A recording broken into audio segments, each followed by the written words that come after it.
Sir உடம்பெல்லாம் ஒரு மாரி இதா இருக்கு. எல்லாரும் கேட்டா என்ன சொல்றாங்கன்னா, "நீ வந்து எலுமிச்சம்பழத்த ஏதாவது மிதிச்சிருப்ப. சுத்தி போட்ட எலுமிச்சம்பழத்த மிதிச்சிருப்ப. இல்ல இந்த திசு கழிச்சு விட்டுருப்பாங்க. அத தாண்டி இருப்ப.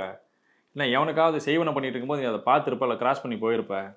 இந்த மாரி ஏதோ ஒரு காரணத்தினால தான் வந்து இந்த மாரி இருக்குதுன்னு சொல்லி சொல்றாங்க சார். என்ன சார் காரணமா இருக்கும்? எனக்கு ஒண்ணும் புரியல. ஆனா எலுமிச்சம்பழத்த மிதிச்ச மாரி எனக்கு ஞாபகம் இல்ல. ஆனாலும் ஒரு மாரி இருக்கு. உடம்பெல்லாம் ரொம்ப டயர்டா இருக்கிற மாரி இருக்குது. ரொம்ப வச்சு அழுத்துற மாரி இருக்குது. இந்த மாரி இருந்தா நான் என்ன சார் பண்ண முடியும்?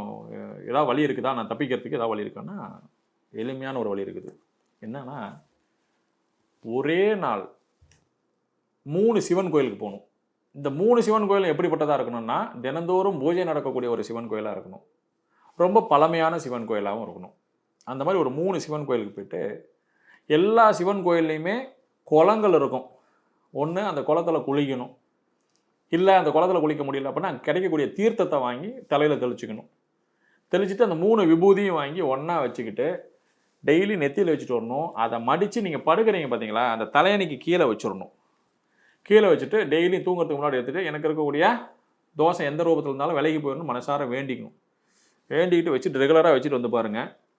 ஆட்டோமேட்டிக்கா உங்களுடைய தேவைகள் என்னவோ பூர்த்தி ஆக ஆரம்பிச்சுரும். அதே சமயத்தில உங்க பிரச்சனைகள் சரியாக ஆரம்பிச்சுரும். செய்வினை, ஏவல், பில்லி, சூனியம் எதா இருந்தாலும் சரி 3 சிவன ஒரு நாள் தரிசனம் பண்ணிட்டீங்கன்னா போதும். ஏன்னா கர்மாவை எரிக்கக்கூடியவரும் அவர்தான். கர்ம வினைகளை எரிக்கக்கூடியவரும் அவர்தான். செய்வினை எரிக்கக்கூடியவரும் அவர்தான். கண்திருஷ்டி எரிக்கக்கூடியவரும் அவர்தான். ஒரே நாள்ல 3 பழமையான சிவன் கோயில் தரிசனம் பண்ணிட்டீங்கன்னா போதும். வேற எதுவுமே தேவையில்ல. ஆட்டோமேட்டிக்கா உங்க பிரச்சனை சரியாயிரும். எலுமிச்சம்பழத்தையும் தாண்டலாம். இல்ல எலுமிச்சம்பழத்த தானா லிஃப்ட் பண்ணியும் தூக்கலாம். எல்லா வேலையும் நம்ம செய்யலாம். செஞ்சு பாருங்க வெற்றி கிடைக்கும்.